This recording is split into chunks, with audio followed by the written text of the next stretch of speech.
marks we will be giving, they will transform them into out of 50. So that is how the half, that is the 50 marks, that is common. The rest 50 that they will be taking from the previous exam. Now, what previous exam I do not know, because in the previous semester, what are the courses you have read?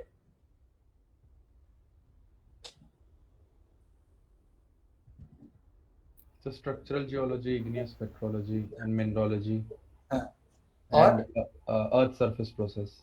earth surface process. Now, with which subject they will be matching sedimentary geology? The previous semester marks, what subject they will be taking, or they will be taking average marks of all the subjects and that they will add to all the subjects of the second semester. I have no idea how they will be doing. So this is really very laughable stuff, and because suppose in this semester you are reading metamorphy. Now this metamorphy, what subject the previous semester you have not read metamorphy, how, from what subject they will take the marks? So all these are not known, but as we are asked to give marks only in 30, we will be sending the marks out of 30.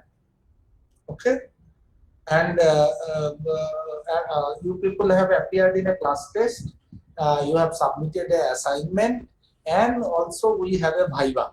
So, and there is attendance. So 4 components are there. Based on that, I will give the number out of 30.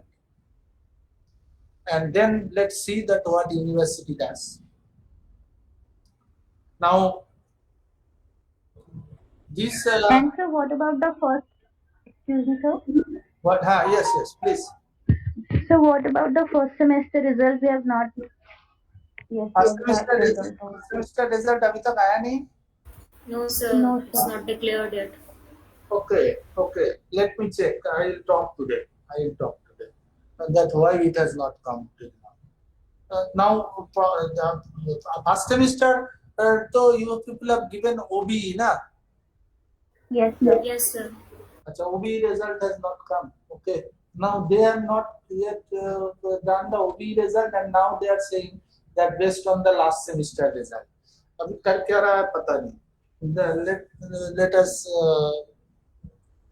see that what they are really doing. Okay, so now today what I will do, I will just introduce you to the subject of sequence stratigraphy. I will enter into the real subject from the next class. Let us today discuss the historical perspective of the sequence stratigraphy as a discipline. What is the historical perspective? Now you see that these sedimentary rocks, particularly from the North America and European part, that is the mostly from the Alps, that has attracted the people, particularly not only sedimentologists but also the philosophers, that they were always amused first by the presence of rocks and presence of animal matter within the rock. That means the fossils within the rock, that always attracted the philosophers and the scientists even in the 17th century. And they find that how come the animal body that is found in the rock, that the people were very, very amused. So there is an attempt of studying the rock and how it is description of the rocks. Even you will be getting in different philosophers, the ancient philosophers of 17th and 18th century, their descriptions, you will get the different description of the rocks. Now, one thing what people from the very beginning that they identified, that the different sedimentary rocks, they show different types of cyclicity. Cyclicities, there is a sandstone shale. Now sandstone going to shale, again sandstone to shale, again sandstone to shale, sometimes sandstone and then carbonate, sandstone carbonate, or if you go to the coal fields, the different coal fields, then the different beautiful, the what they call the cyclic appearance of the sedimentary strata. Cyclic appearance of the sedimentary strata. That cyclic appearance of the sedimentary strata that actually amused the people in the 17th and 18th century, that how the sedimentary strata rock that can form the cyclicity. What is controlling the cyclicity in the rock? That it is a huge question in the mind of the people who were there at that time, that the cyclicities in rock is controlled by what? Now you see, cyclicity can be in different forms. Cyclicity in form of the lithological variation, cyclicity in form of the grain size variation, cyclicity in terms of the thickness of the strata variation. So when I talk about cyclicity in terms of lithology, suppose it is a sand sealed shell, again sand sealed shell, then sand sealed shell, or you are getting the sand carbonate shell, sand carbonate shell. So these are lithological cyclicity. Suppose a quartz grain rock that is becoming fine grain, and then again a quartz grain rock becoming fine grain. So this is the fining upward cycle. That is the other type of cyclicity. Or I am getting that the sandstone beds, sandstone shell alternation, and the sand bed is steadily decreasing in thickness upward, and the shell beds are steadily increasing in thickness upward. So that is also another order of cyclicity. So either the lithology, the grain size, or the bed thickness pattern, all these that may form a kind of cyclicity. And this cyclicity is governed by what factor? This cyclicity is governed by any factor which is operating within a basin, any factor which is operating outside the basin, or any factor which is irrespective of any crustal process, but it is an atmospheric process or the astronomical process. So what they were thinking, that is that a process within a basin, is that a process outside the basin but in a crustal process, or a process which may be climatic, that means not the crustal process but a climatic process, or it is a process which is a planetary and astronomical, that means that there are different cycles of the earth that basically is controlling the cyclicity in the rock. So all these questions that were in the mind of people, that what basically controls the cyclicity within the rock. Now, this is one question. I think it is clear what I am saying, that the cyclicity is in rock. Hello? Yes. Yes, sir. Yes, sir. Other question, that how we will be describing, classifying, and denoting the rock, how the rocks should be classified. That is another question that came into the mind. That question came in the mind of people in the 18th century, how the rocks should be classified. And one major contribution, that is by Hutton, James Hutton, in 1785, what he said, that he identified a surface of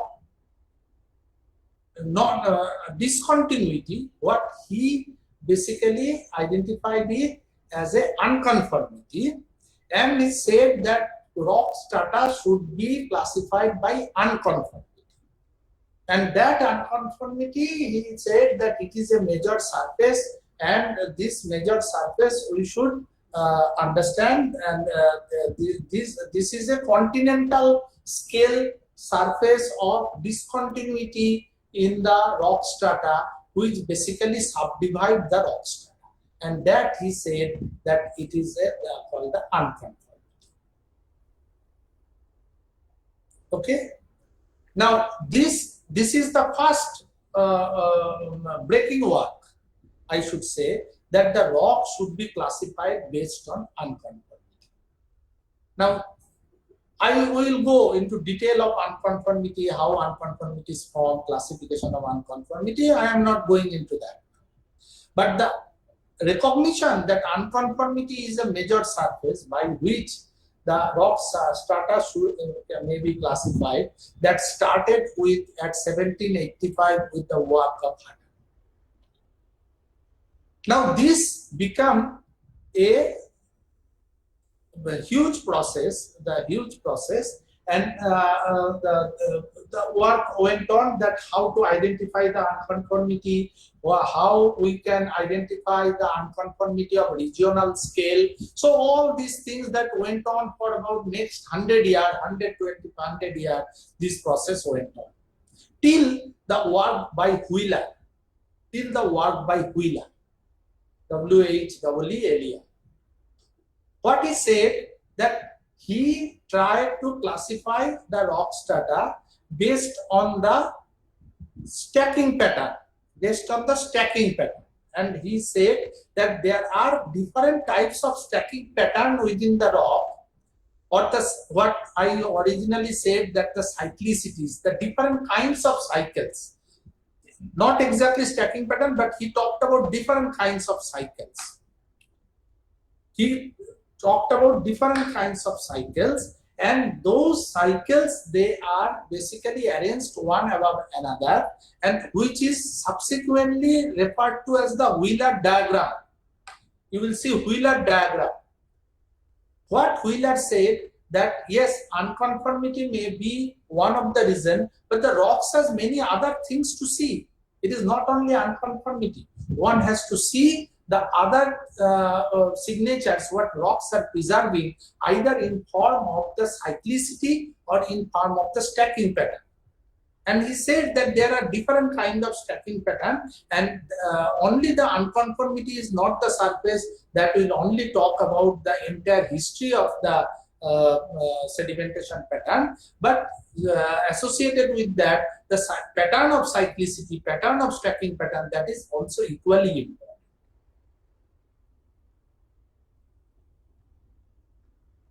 Another aspect what Wheeler came to, he said that it is not only unconformity but also surfaces of continuity, that is also equally important. It is not only unconformity but also the surface of continuity, that is also this surface of continuity, what Wheeler actually referred. This finally, when the description of sequence stratigraphy came, that came in the definition of a sequence as a correlative conformity.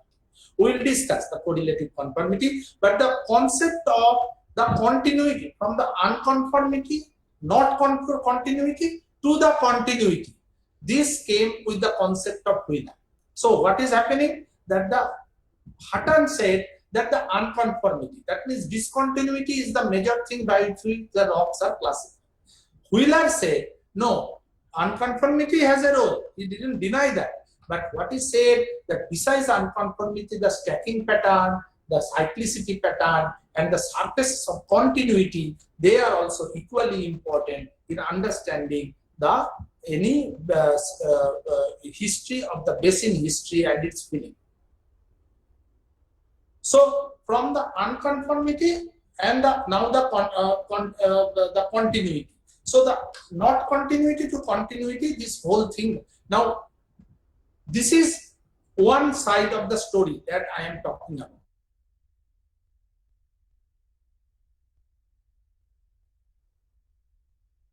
One side of this, that basically is controlling this cyclicity and the division of the rock based on unconformity or surface of conformity. From the North America, seeing the raised beaches, when the North America and the Scandinavia, that the raised beaches, that people started observing that the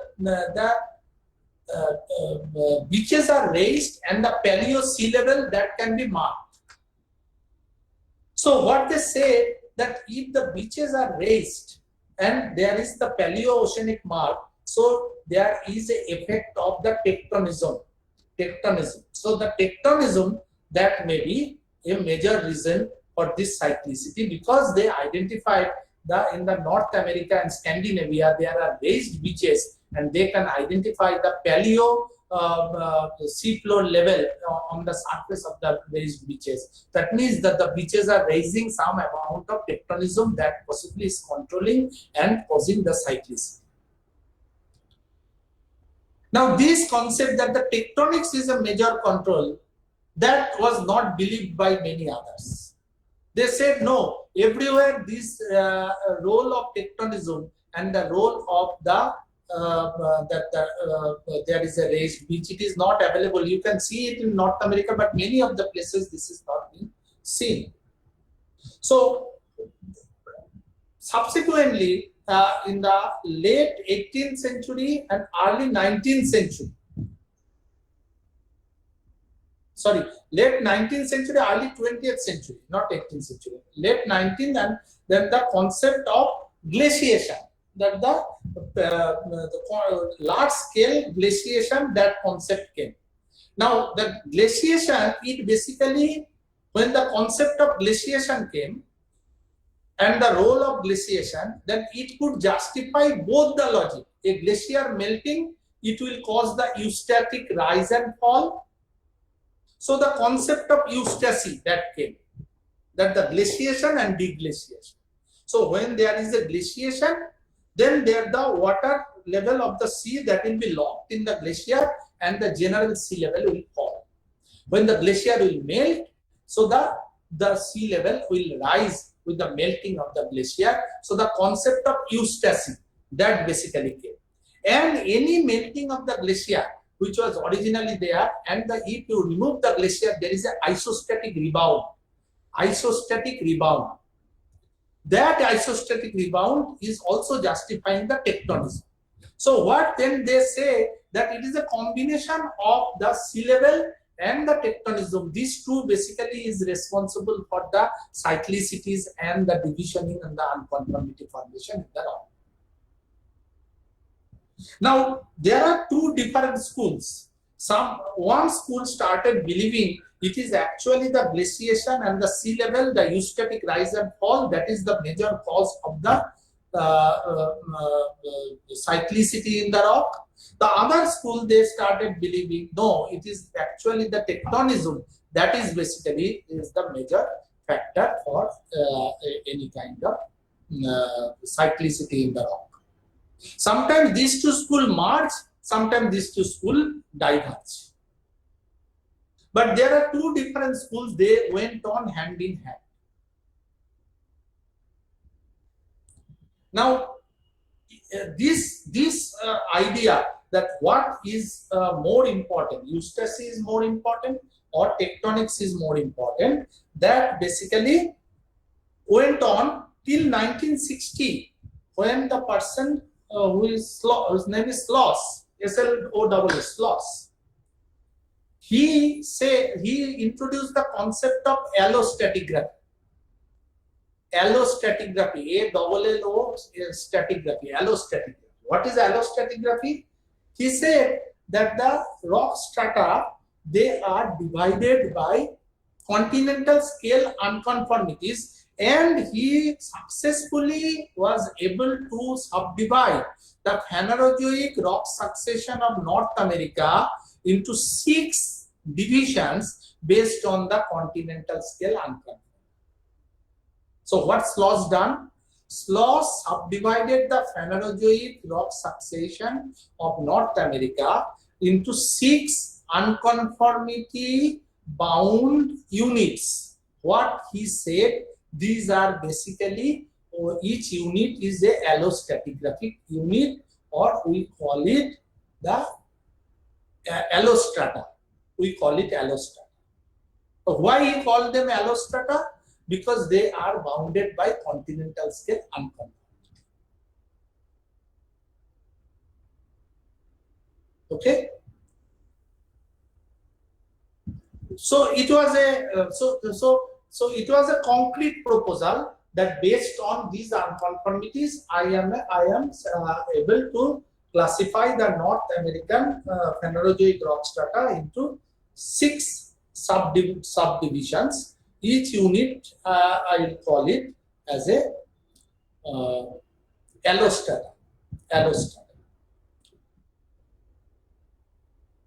Now this concept went on for, but major breakthrough again came in 1970s, particularly in 1977, with the introduction of high resolution seismicity for the imaging of the subsurface strata.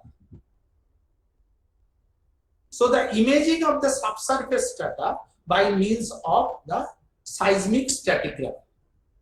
This was done by Peter Vail. Peter Vail.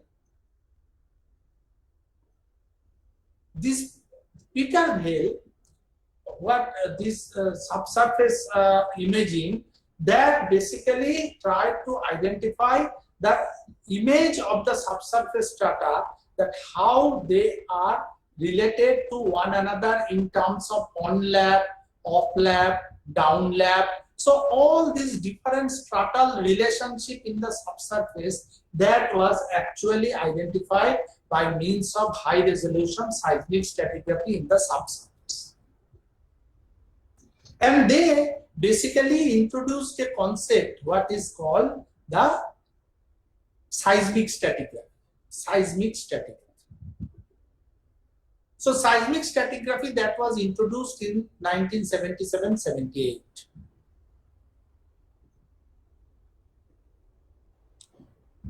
From this time onward, what happened? That the industry people take the lead over the academia people. Till above that, till before that, most of the concepts of this were coming from the academia. But this group, Peter Vail and their group, which was published in the Peyton et al., the volume of Peyton et al., 1977, they were from the Exxon. The Exxon Mobil oil company, they were there. So they were their physicists and the geophysicists and geologists. They first came out with the concept of the seismic stratigraphy. And for next 10-15 years, the industry people, they took the lead over the academia people, because they had a huge access of the seismic data. And the seismicity from different seismic techniques were invented, and the more and more higher resolution seismic data was coming. It started from the late 70s and then the 80s, and this entire data that was coming. But one thing that they believed, that what is proposed in the seismic stratigraphy, that the rocks should be divided.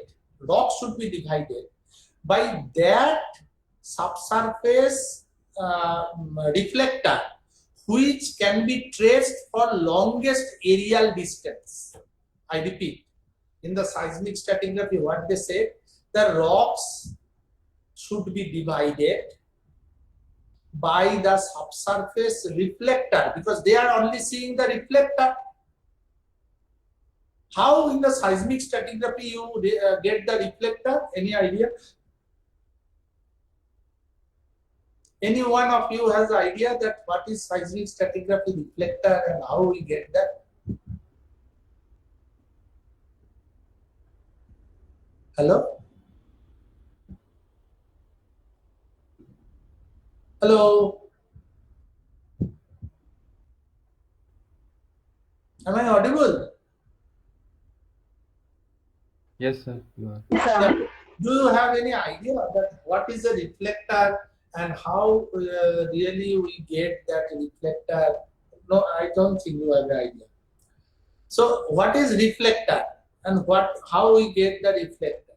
Actually, what happens that each rock has a elastic property. Each rock has a elastic property. Rock is an elastic material, isn't it? और rock क्या है? What is rock? Huh?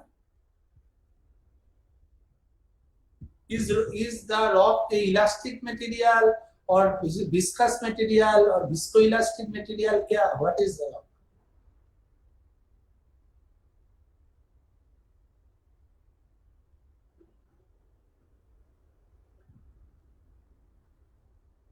Any idea?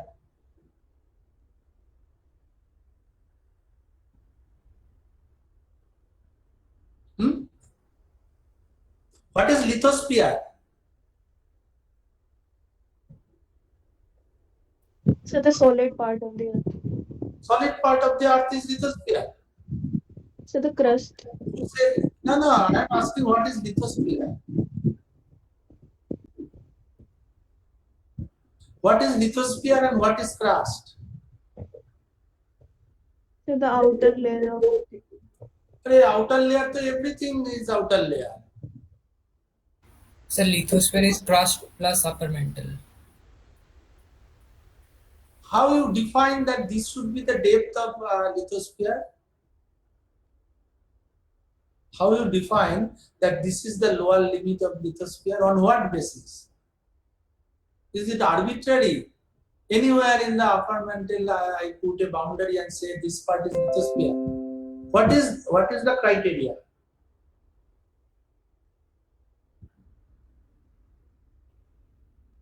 So the Seismic. lithosphere behaves elastically, and below that, Lithosphere behaves. Lithosphere behaves. so it's elastic. elastic, sir, and below it, it's the viscous behavior. So lithosphere is the outer elastic part of the earth, isn't it? Yes, sir. And what about the asthenosphere? That is the ductile parts. Ductile. No, Over which the plate moves. ductile. There are many ways. There are maybe viscoelastic and then the ductile. There are different ways. Anyway, I am not going into that. But what is crust? What is crust?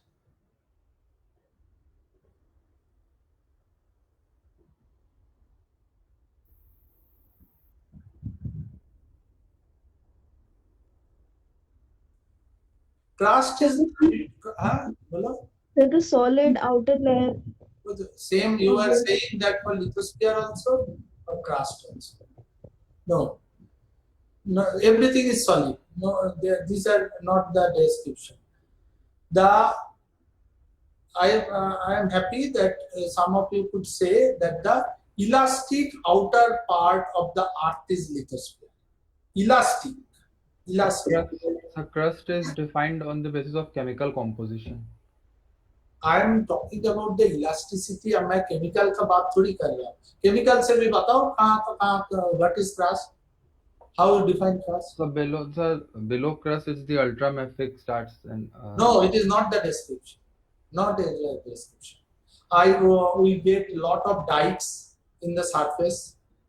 Who said that only the basic rocks is found below the crust?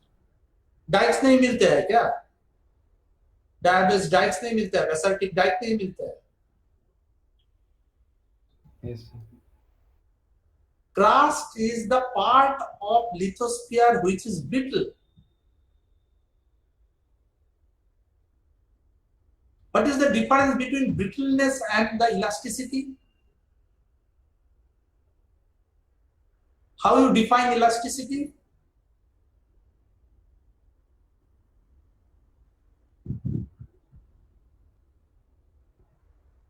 How elasticity is defined?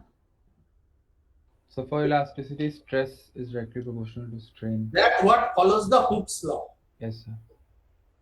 Stress proportional to strain. What is viscous? What is the relationship in viscous material? ये जो stress proportional to strain बोले हो, viscous material में क्या relation होगा? Sir, I'm not sure, but शायद strain rate होता है. Yeah. Stress proportional to strain rate. In one case, stress proportional to stress. In another case, stress proportional to strain rate.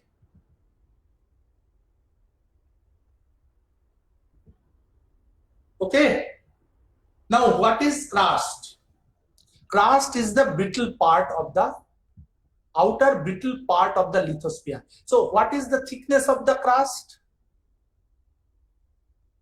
In continental part, around 30 to 32 kilometer, and in the ocean about 10 to 12 kilometer. And what is the thickness of lithosphere? 100 kilometer. So about 100 kilometer on the outer part of the earth that behave elastically. Out of that, 30 kilometer in the continental part behave in the brittle manner. That is called the continental crust. And 10 to 12 kilometer in the ocean part behave in a brittle manner. That is called the oceanic crust. ये सब definition ये clear क्यों नहीं है ये बताओ? It's a very basic, isn't it? Don't you feel it is basic and one should have answered these questions?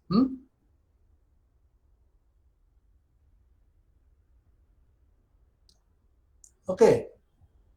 Now, we see a lot of earthquake that happens. If the material is not brittle, how can you have detachment? Can you have detachment in a viscous material? No, sir. No. So you require a brittleness for the detachment. And that is why the upper part is brittle, and that's why it is detached and we get the earthquake. If the upper part that would have been viscous, earthquake hota tha? Hota? Nahi hota na? Because detachment nahi hota. Detachment nahi hota. As simple as that, na? Because it is the surface part that is brittle, and that's why there is detachment. Anyway, we again come back to our this. So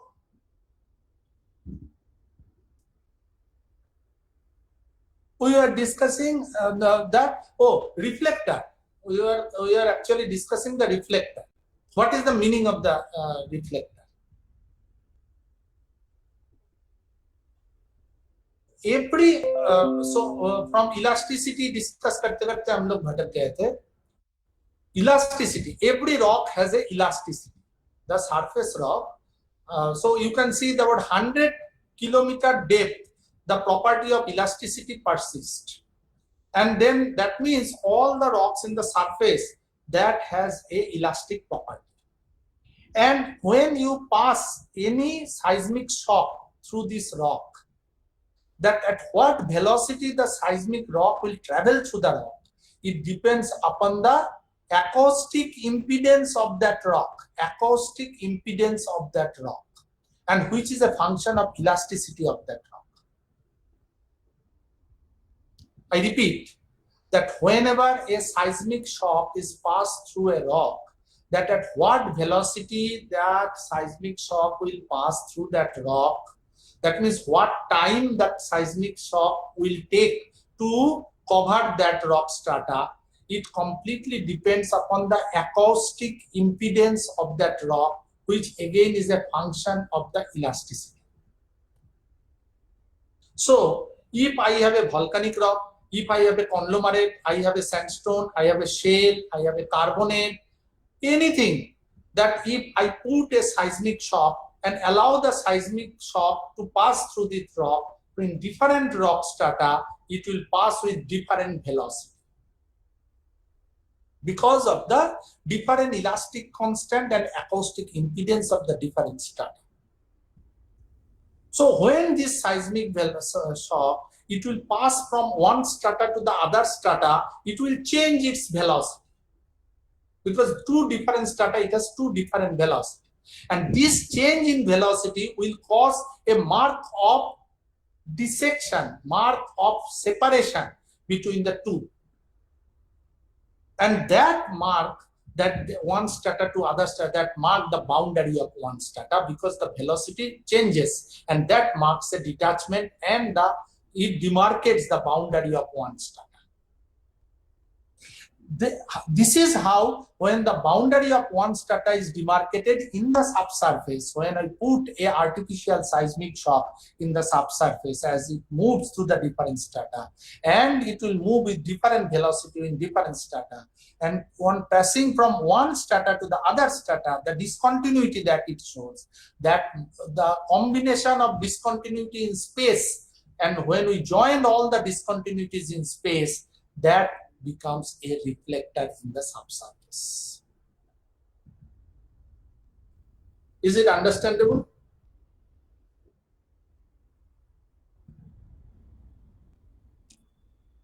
Is it understandable? Yes, sir. Yes, sir.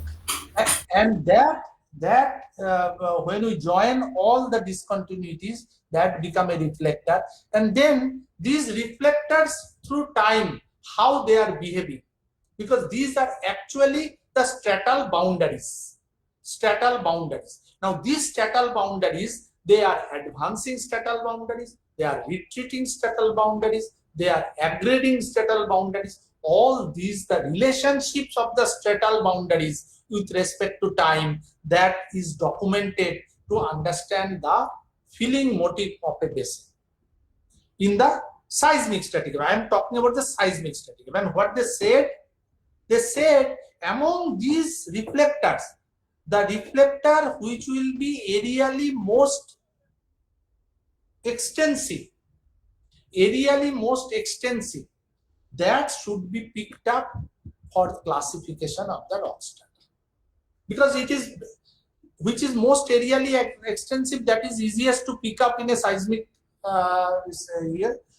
image, and that's why they relied most on which reflector is the most areally extensive. We will see afterwards this claim of seismic stratigraphy that the rock strata should be subdivided based on the most areally extensive reflector, that has been debated, and what does it mean and how it was debated later.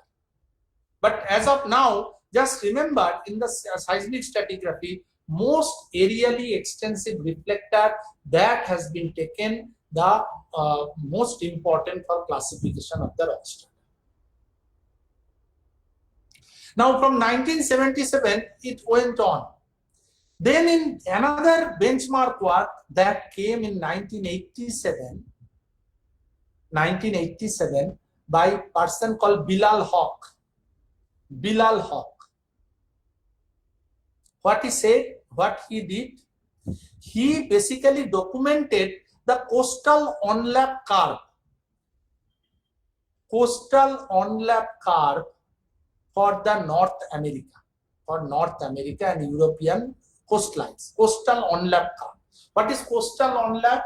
That the marine strata, it is onlapping onto the coast, and he documented that for the entire Cenozoic time.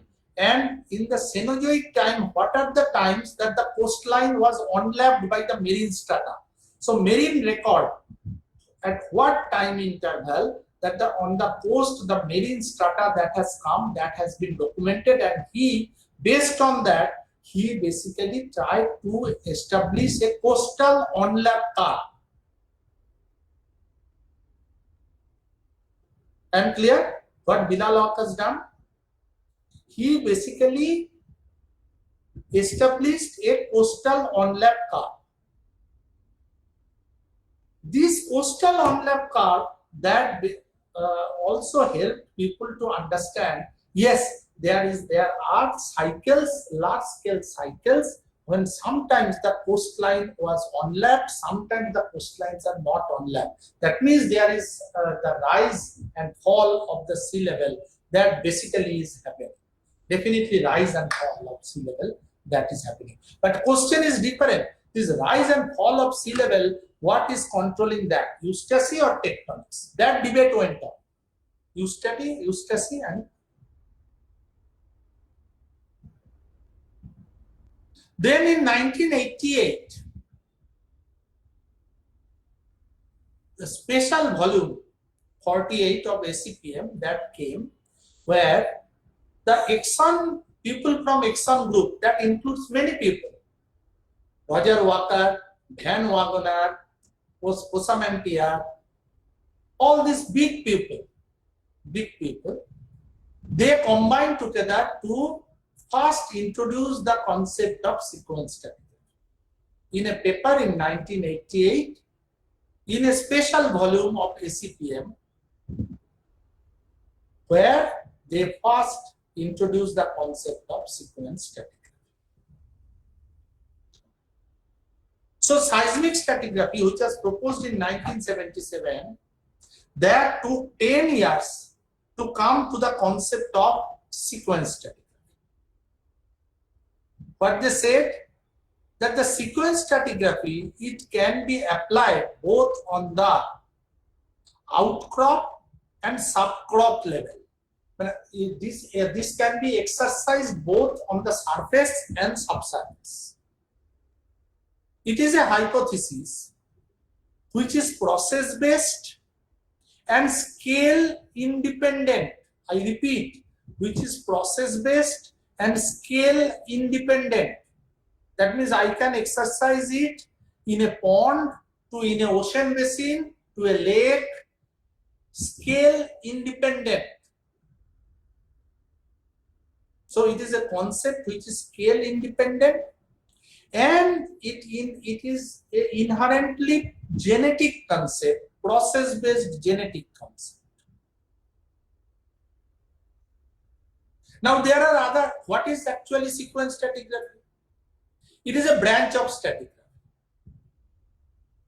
It is a branch of stratigraphy. Now what is stratigraphy? Stratigraphy, the aim of stratigraphy of seeing the rock strata through time and space. That is what is stratigraphy, the aim of stratigraphy. The looking at the rock strata in time and space.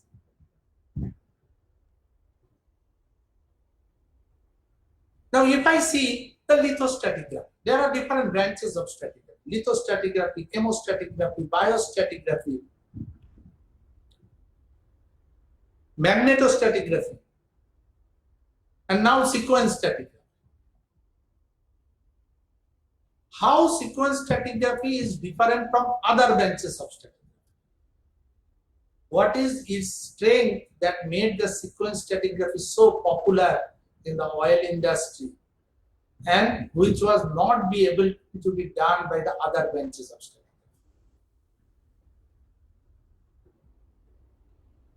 In all other branches of stratigraphy, it is the data collection and interpretation.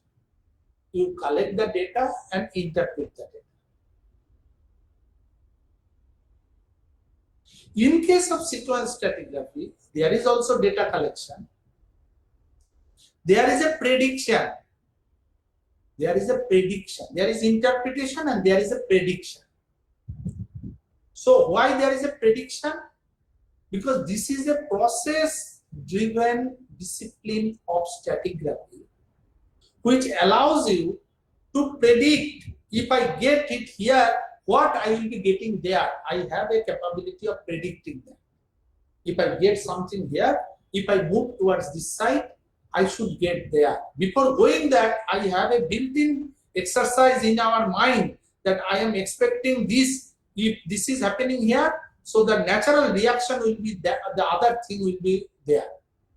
This process that is inbuilt in the mind. So the mind, and this comes from the genetic aspect of the sequence stratigraphy. So the genesis of rock, genesis of strata, the genesis in terms of time, in terms of space, spatio-temporal genesis, that is the backbone of sequence stratigraphy. Spatio-temporal genesis. And for that, definitely the process-based sedimentology, what we have discussed in the last semester, that becomes a backbone of sequence stratigraphy. Without that, I cannot go to the sequence stratigraphy. If I do not understand that how really a sediment body is formed, how really the sediment body, the different parts, different environments, the sub-environments, their products, All these things, if I do not know, I do not know the process-based sedimentology, the phases analysis, the phases association analysis. All these things, if I do not know, then it becomes very difficult to proceed further into the discipline of sequence study.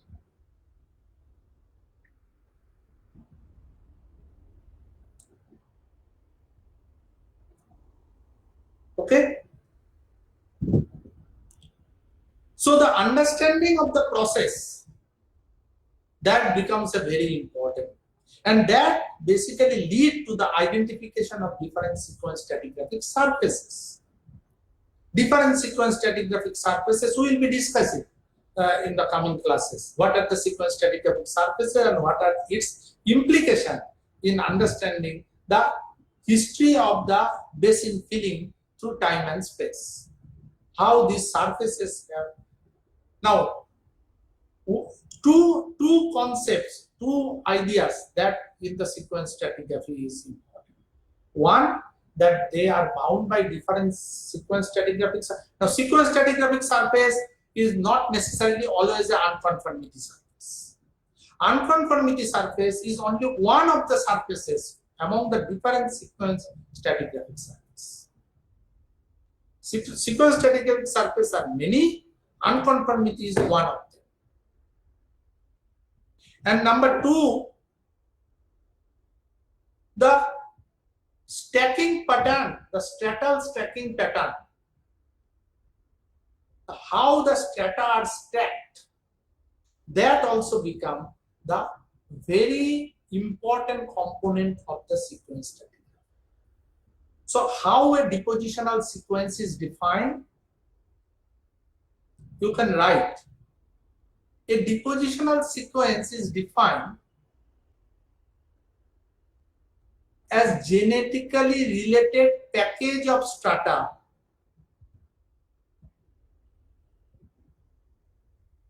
bounded between unconformities or their correlative conformities. Have you written?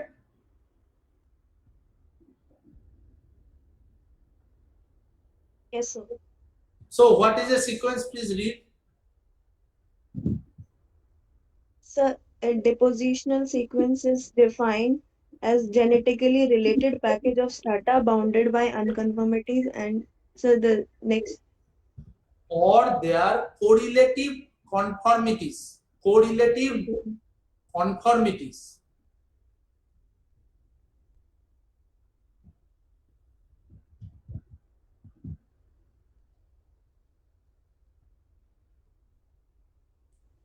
This is the definition of a depositional sequence. Now the entire course I will be discussing this definition, how this definition are made out.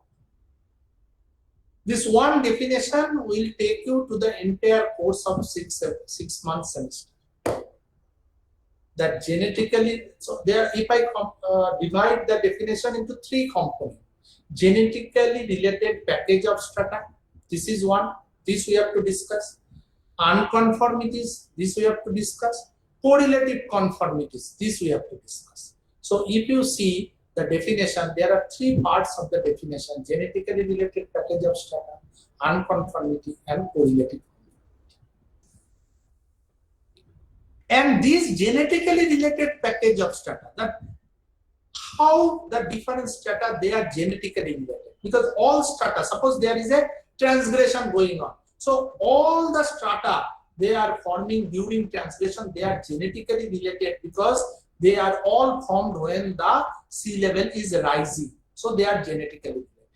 Then suppose the sea level is falling, so whatever strata that is forming, whatever the environment that is generating, and whatever the product of all this environment, they are all genetically related because during their genesis the sea level was falling, so they are all related genetically.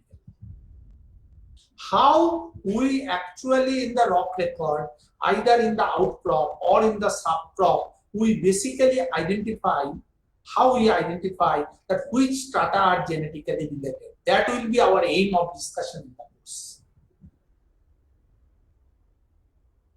Am I clear what I am saying? Yes, sir. Yes, sir. So you can now understand that a genetically related means that all are part of the same basinal process. That is actually what we call the genetically related.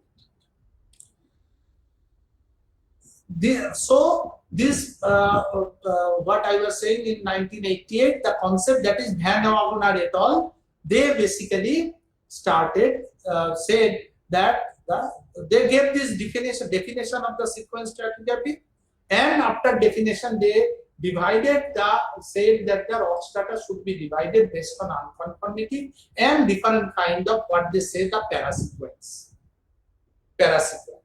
What they say the parasequence.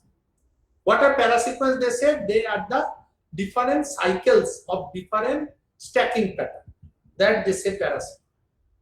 Since then till today, 1988 to 2021, it is about 30 years. The people have went on to the practicing the sequence stratigraphy extensively throughout the world, particularly in the oil industry. The oil industry production has increased several times because of this introduction of the concept of sequence stratigraphy. And this became the most sought after. First of all, it has a process related. Secondly, it is scale invariant, and this becomes a most sought after idea for most of the geologists. Now, in this sequence stratigraphy, what we will be doing, we will be first starting you to the discussion of the different sequence stratigraphy, different types of thinking of the sequence development pattern. Suppose the sequence development as in terms of the base level change, sequence development in terms of the transgression regression, sequence development in terms of the depositional sequence. We will all discuss it from the next class. Today my idea was that to get you introduced to a concept what is called the sequence stratigraphy, how really it is important for us.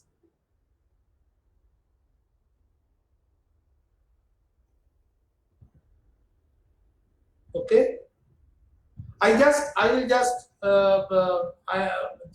am just shifting the computer towards board, and I will end today's discussion by a figure which will tell you how the sequence stratigraphy that is different from that of lithostratigraphy. With that, I will be completing today's class. Just 1 minute.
So you can see the board.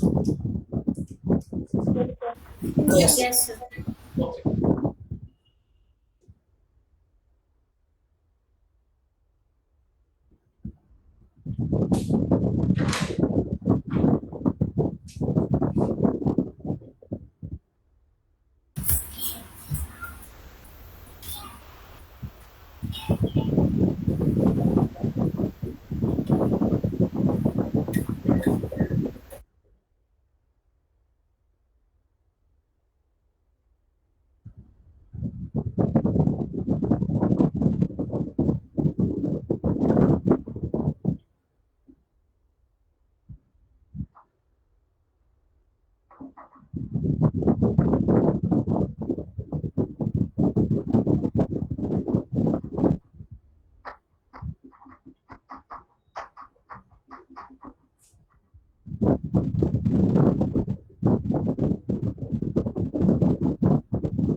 Now, I hope you will be able to see the diagram. Yes, sir. Okay. Now, this is a very simplistic diagram, and this diagram explains the difference between the lithostratigraphy and sequence stratigraphy, and where lithostratigraphy fails and where sequence stratigraphy has the advantage. Now, this may be conglomerate, this is sandstone, this is limestone, this is shale. This is space and this is time. So, this is the lithologies, this is the boundary of the lithologies, this is the boundary of the lithologies. So, how is your lithostratigraphic surfaces? The lithostratigraphic surfaces are made like this. So, these are the boundaries between two different lithologies. So, two different lithologies, they are separated from one another by these surfaces. Are these surfaces isochronous? Are these surfaces isochronous? Isochronous. That means they represent one single time? No. What are the isochronous surfaces? The isochronous surfaces are going like this, going like this, going like this. So these are the isochronous surfaces through time. This is the time the case is made. Suppose this is this side is basinal side and this is continental side. So now the coastline is advancing towards basin, coastline is retreating away from the basin. Coastline is advancing towards basin, coastline is retreating away from the basin. And accordingly, your basis bed, they are moving towards the basis bed retreating away from the basin. Because you have the coastline migration on both the sides.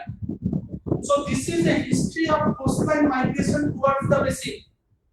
And this is a history of the coastline migration away from the basin. Does your lithostratigraphic boundary tell you that history? No. Lithostratigraphy boundary only say this is the boundary between the two lithologies.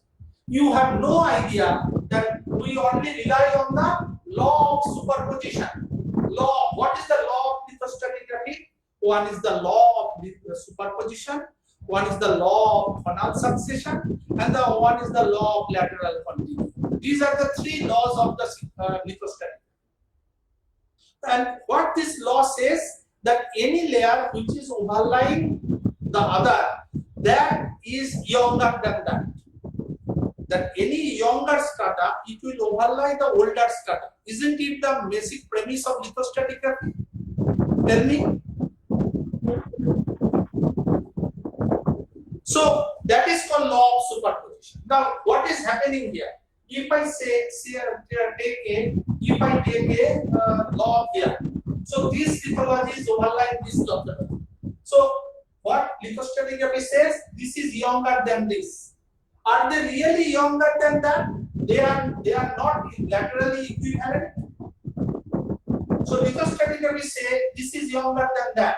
But actually what is happening, they are the laterally adjacent basis pair. They are actually moving this and that basically is relationship. Sometimes it is coming below it, sometimes it is coming above it. But when it comes below it, you identify it older than this. When it is coming above it, you are identifying it younger than it. Is it the concept that is the concept lithostratigraphy takes?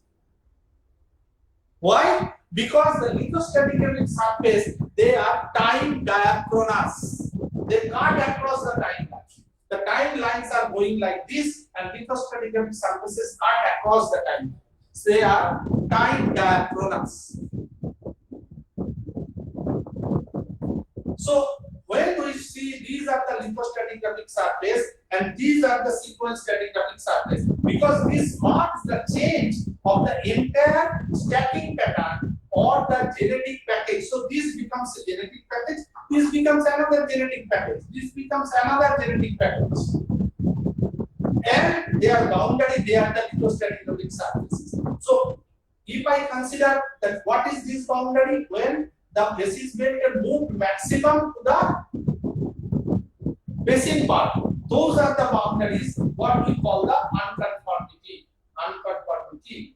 And this is the boundary what when the basis bed move maximum away from the basin, more towards the continent side, that is the on-lap surface. Those are called the flooding surface.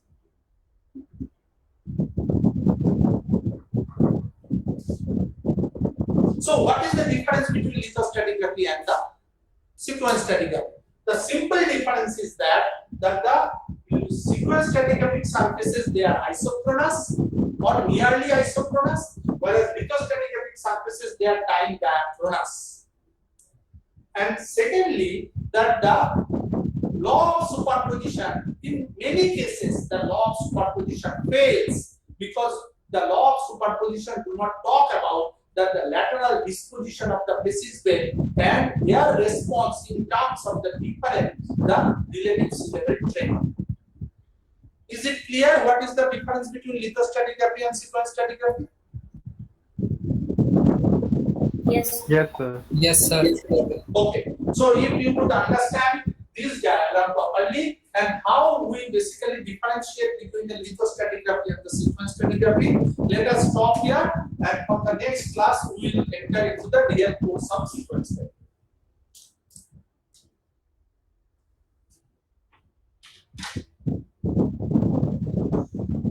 Any one of you, please maintain the attendance.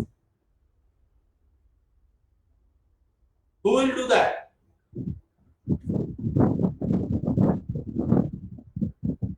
Ankita, Yes, sir. तुम करोगे? Attendance maintain करोगे? Yes, I'll do it. Okay. So because attendance देखो इस बार भी online ही चलेगा क्या चलेगा पता नहीं, तो attendance तो जरूरी है. Okay. So we meet on Thursday again at 10 a.m. and we will start the full scale sequence study.